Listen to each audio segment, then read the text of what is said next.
Several mainstream media outlets are facing a wave of backlash for their coverage of the death of Qasem Soleimani. Here's One America's Kyarra Harris with the very latest. In the wake of U.S. airstrikes that killed Iranian General Qasem Soleimani, media outlets are portraying him as revered, despite the country's known autocratic regime. Soleimani, who was sanctioned by the United Nations and the European Union during his lifetime, was designated a terrorist by U.S. officials. This week, several networks aired footage of Soleimani's funeral, a procession showing zealous Iranians distraught as they passed around his casket. Stations report the country's leader openly cried at the funeral and claim Iranian citizens want revenge against the U.S. But in an opinion piece for the Washington Examiner, Beckett Adams says the citizens' show of anguish are not genuine because they could be punished if they speak out against the regime.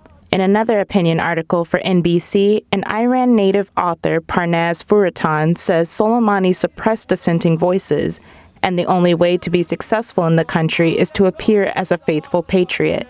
Monday, CNN aired an interview with an Iranian government official who once played a key role in the 1979 Iran hostage crisis. The American government, the American president, made a serious miscalculation.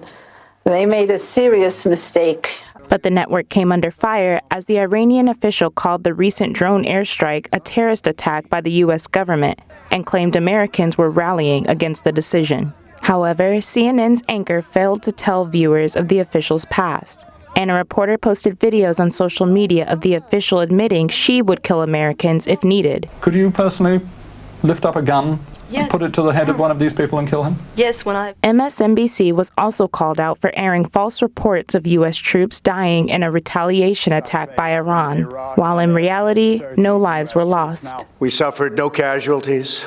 All of our soldiers are safe, and only minimal damage was sustained at our military bases. President Trump continues to defend last week's drone strike, reiterating that Soleimani is responsible for American deaths. We had an attack very recently that he was in charge of where we had people horribly wounded, one dead.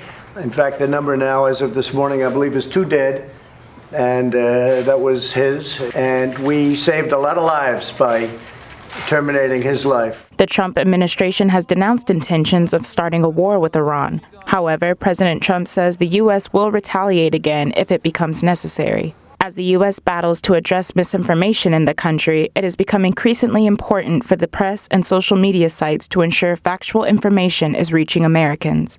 Kyarra Harris, One America News.